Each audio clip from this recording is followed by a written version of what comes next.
Hello dear friends, welcome back to my channel advance English 101। Dear friends, आज की इस video में हम लोग डेली यूज होने वाले अंग्रेज़ी के 8 एडवांस स्ट्रक्चर्स को सीखने वाले हैं और उसके साथ साथ एक से बढ़कर एक डेली यूज होने वाले सेंटेंस की प्रैक्टिस भी करने वाले हैं। तो आज का हमारा पहला स्ट्रक्चर होगा इस बात को बोलने के लिए कि नियमों की अनदेखी करना कानून तोड़ने के बराबर है। हार मान लेना हार के समान है या हार के बराबर है। आधा सच बोलना झूठ बोलने के बराबर है या पाप के समान है।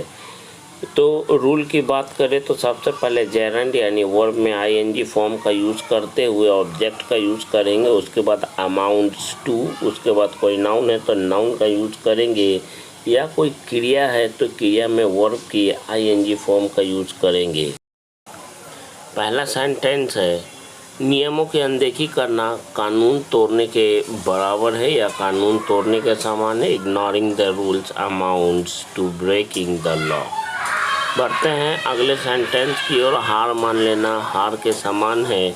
Giving in amounts to defeat. Next हमारा सेंटेंस है आधा सच बोलना झूठ बोलने के बराबर है। इसके लिए कहेंगे telling half the truth amounts to lying. Next गरीबों की सेवा करना मानवता की सेवा करने के समान है। इसके लिए कहेंगे serving the poor amounts to serving humanity. Next हमारा सेंटेंस है नए नए कौशल सीखना अपनी नौकरी सुरक्षित करने के बराबर है। Learning new skills amounts to securing one's job. छोटी छोटी झूठ बोलना सभी का भरोसा खोने के बराबर है। Telling a small lies amounts to losing people's trust. बढ़ते हैं अगले सेंटेंस की ओर, अगले स्ट्रक्चर की ओर, जिसमें हम बोलना सीखेंगे कोई काम करने का तो सवाल ही पैदा नहीं होता। जैसे उससे मिलने का तो सवाल ही पैदा नहीं होता, तुमसे बात करने का तो सवाल ही पैदा नहीं होता। इस तरह के सेंटेंस को बोलने के लिए दो स्ट्रक्चर पॉपुलर है और इन दोनों में से किसी एक का आप यूज़ करके अंग्रेजी बोल सकते हैं। पहला स्ट्रक्चर है no question rises to plus verb की फर्स्ट फॉर्म प्लस ऑब्जेक्ट, और दूसरा है जेरेंड यानी वर्ब के आईएनजी फॉर्म के साथ, उसके बाद ऑब्जेक्ट, उसके बाद इज, उसके बाद आउट ऑफ क्वेश्चन का यूज़ करते हुए आप अपने सेंटेंस को बड़े आराम से बोलना सीख सकेंगे। इन दोनों में से किसी एक का भी यूज़ करके आप बोल सकते हैं। चलिए बढ़ते हैं इसके एग्जाम्पल सेंटेंस की ओर। उससे मिलने का तो सवाल ही या उससे मिलने का सवाल ही पैदा नहीं होता है। Meeting him is out of question, या कहेंगे no question rises to meet him. उससे मिलने का तो सवाल ही पैदा नहीं होता। उससे बात करने का सवाल ही पैदा नहीं होता, या फिर यूँ कहें उससे बात करने का तो सवाल ही पैदा नहीं होता। इस सेंटेंस के लिए हम लोग कहेंगे talking to him is out of question, या फिर यूँ कह सकते हैं no question rises to talk to him. Video अच्छा लगता हो तो लाइक शेयर सब्सक्राइब और कमेंट ज़रूर करें। उसके घर जाने का तो सवाल ही पैदा नहीं होता। इसके लिए कहेंगे going to his house is out of question, या कहेंगे no question rises to go to his house. यहाँ रुकने का तो सवाल ही पैदा नहीं होता। इसके लिए हम लोग कहेंगे staying here is out of question, या फिर हम लोग कह सकते हैं no question rises to stay here. उसे माफ़ करने का तो सवाल ही पैदा नहीं होता। इसके लिए हम लोग कहेंगे forgiving him is out of question, या फिर हम लोग इस तरह से बोल सकते हैं no question rises to forgive him. Next हमारा सेंटेंस है अब यहाँ एक पल भी रुकने का तो सवाल ही पैदा नहीं होता। इसके लिए कहेंगे staying here even a single moment is out of question, या फिर कहेंगे no question rises to stay here even a single moment.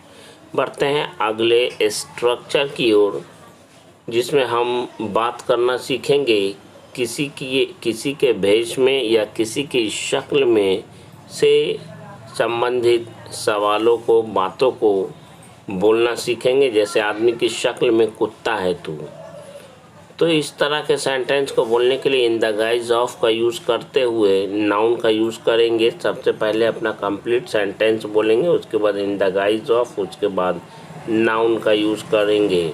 दोस्त के भेष में वह तुम्हारा जानी दुश्मन है, इसके लिए पहले सेंटेंस कंप्लीट करेंगे। He is your mortal enemy in the guise of your friend, या in the guise of friend.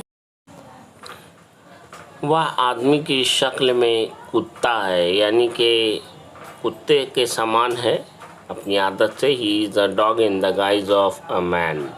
वे लोग पुलिस की शक्ल में चोर हैं, they are thieves in the guise of police. Next हमारा सेंटेंस है, वह दोस्त के भेष में आस्तीन का सांप है, तो इसके लिए हम लोग कहेंगे ही is a snake under the grass, या कहेंगे ही is a snake in the grass in the guise of a friend. थोड़ी देर पहले तुम्हारे भेष में वहाँ कोई खड़ा था, someone was standing there in the guise of you a short while ago. बढ़ते हैं अगले सेंटेंस की ओर। पुलिस के भेष में चोर घर में घुस गए, इसके लिए कहेंगे चोर घर में घुस गया, इसके लिए कहेंगे the thief entered the house in the guise of police.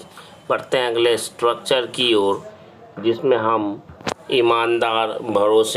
ईमानदार निकला, भरोसेमंद निकला, या बेईमान निकला, या निकली से जुड़ा हुआ सेंटेंस बोलेंगे, जिसके सेंटेंस के लास्ट में निकला या निकली लगा रहता है। तो इस तरह के सेंटेंस को बोलने के लिए subject plus helping subject plus turned out to be plus adjective का यूज़ करेंगे। जैसे वह तो बड़ा ईमानदार निकला, इसके लिए कहेंगे he turned out to be a quite and honest. तुम्हारा दोस्त तो बड़ा चोर निकला, your friend turned out to be quite a thief. तुम तो बड़े धोखेबाज निकले, you turned out to be a big cheater, या अ क्वाइट चीटर। तुम्हारा छोटा भाई बहुत तेज निकला, your younger brother turned out to be so smart. वह तो बहुत अमीर आदमी निकला, इसके लिए कहेंगे he turned out to be a very rich man.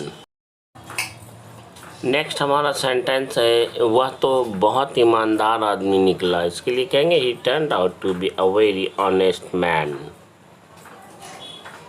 वह आदमी बहुत भरोसेमंद आदमी निकला, इसके लिए कहेंगे that man turned out to be a very reliable person और रिलायबल मैन। नेक्स्ट स्ट्रक्चर की ओर बढ़ते हैं, जिसमें हम अब और नहीं से जुड़ा हुआ सेंटेंस को बोलना सीखेंगे। जैसे मैं अब पैदल और नहीं चल सकता, या मैं अब और पैदल नहीं चल सकता, मैं अब और नहीं सहन कर सकता। इस तरह के सेंटेंस को बोलने के लिए subject plus helping verb plus no longer plus verb की फर्स्ट फॉर्म प्लस ऑब्जेक्ट का यूज़ करते हुए सेंटेंस को बोलेंगे। और पहला सेंटेंस है, अब मैं पैदल और नहीं चल सकता है, can no longer walk on foot. Next हमारा सेंटेंस है, मैं तुम्हारी कड़वी बातों को और नहीं सह सकता, I can no longer bear your bitter words. आप बियर की जगह टॉलरेट का भी यूज़ कर सकते हैं, एंड्योर का भी यूज़ कर सकते हैं। अब मैं तुम्हें और तकलीफ़ नहीं देना चाहता, I no longer want to hurt you, या कहेंगे I don't want to hurt you any more. अब मैं यहाँ और नहीं रुक सकता, इसके लिए कहेंगे I can no longer stay here, या कहेंगे I can not stay here any more. दोनों में से किसी एक तरह से आप बोलिए। अब मैं उसकी बकवास और नहीं सह सकता, I can no longer tolerate his nonsense, या कहेंगे I can not tolerate his nonsense any more. अब तुम्हारे पापा को और मेहनत नहीं करनी पड़ेगी, इस तरह के सेंटेंस को इस तरह से कहेंगे, your father will not have to work hard any more. अब उसे और नहीं दौड़ना पड़ेगा, he will not have to run any more. बढ़ते हैं अगले स्ट्रक्चर की ओर। जब भी हमें कहना हो नहीं कर पाता या नहीं कर पाती, जैसे वह पढ़ नहीं पाता, वह कुछ बोल नहीं पाता, वह खाना खा नहीं पाता, वह खेल नहीं पाता, वह चल नहीं पाता, इसके लिए सब्जेक्ट के अनुसार प्रेजेंट इंडेफिनिट टेंस के सेंस में फेल और फेल्स का यूज़ करते हुए टू प्लस वर्ब की फर्स्ट फॉर्म का यूज़ करते हुए सेंटेंस को बोलेंगे वह पढ़ नहीं पाता, ही फेल्स टू रीड। वह ठीक से पढ़ नहीं पाता, he fails to read properly और करेक्टली। यहाँ तक कि वह ठीक से पढ़ नहीं पाता, even he fails to read properly और करेक्टली। वह कुछ बोल नहीं पाता, he fails to speak anything. वह सुन नहीं पाता, ही फेल्स टू हियर। वह सही से लिख नहीं पाता, he fails to write correctly और प्रॉपरली। वह खेल नहीं पाता, ही फेल्स टू प्ले। वह खाना नहीं बना पाती, शी फेल्स टू कुक। वह ठीक से चल नहीं पाता, he fails to walk properly. बढ़ते हैं अगले स्ट्रक्चर की ओर, जिसमें हम लोग किसी के बारे में यानी सब्जेक्ट के बारे में कहते हैं कि सब्जेक्ट कोई काम करने में माहिर है।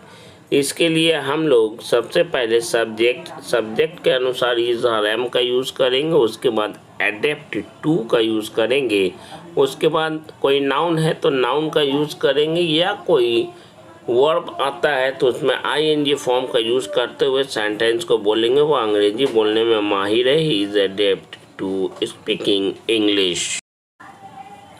वह गणित पढ़ाने में माहिर है, he is adept to teaching mathematics. वह खाना बनाने में माहिर है, she is adept to cooking. वह फुटबॉल खेलने में माहिर है, he is adept to playing football. To के बाद आईएनजी फॉर्म में वर्ब का यूज़ करना है, ध्यान रख लीजिएगा। वह अपने काम में माहिर है, he is adept to his work. वह लिखने में माहिर है, he is adept to writing. Video अच्छा लगता हो तो please like share subscribe comment ज़रूर करें। वह किसी भी चीज़ को झट से सीखने में माहिर है, he is adept to learning anything quickly. वह पैदल चलने में माहिर है, he is adept to walking on foot. इसी सेंटेंस के साथ बढ़ते हैं आज के अगले स्ट्रक्चर की ओर, जिसमें हम बात करना सीखेंगे कोई चीज़ बहुत नज़दीक है या बहुत करीब है। जैसे परीक्षा बहुत नज़दीक है, शादी बहुत नज़दीक है, बरसात का मौसम बहुत नज़दीक है। तो इस तरह के सेंटेंस को बोलने के लिए सब्जेक्ट के अनुसार इज़ और एम का यूज़ करेंगे, उसके बाद अराउंड, उसके बाद द कॉर्नर का यूज़ करेंगे। मेरा जन्मदिन नज़दीक है या आने वाला है, my birthday is around the corner. तुम्हारी परीक्षा नज़दीक है या आने वाली है, इसके लिए कहेंगे your examination is around the corner. Next हमारा सेंटेंस है मेरे छोटे भाई की शादी नज़दीक है, तो कहेंगे my younger brothers wedding is around the corner. बरसात का मौसम आने वाला है या नज़दीक है, the rainy season is around the corner.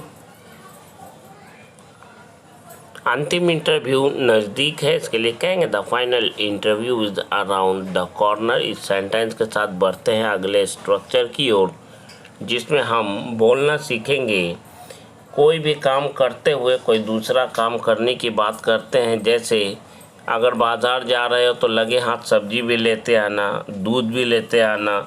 इस तरह के सेंटेंस को बोलने के लिए वर्ब की first form plus object plus as well का यूज़ करते हुए हम अपनी बात को पूरी कर सकते हैं, बोल सकते हैं।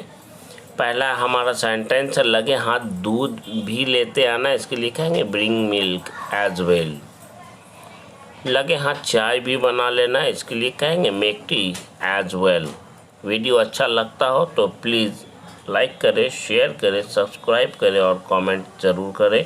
लगे हाथ सब्जी भी ख़रीद लेना, बाय वेजिटेबल्स एज वेल। लगे हाथ दवा भी ले लेना, bring medicine as well, bring medicine as well. लगे हाथ मेरा काम भी कर देना, do my work as well. लगे हाथ बच्चों को भी स्कूल से ले आना. Fetch the kids from school as well. That's all for today's video.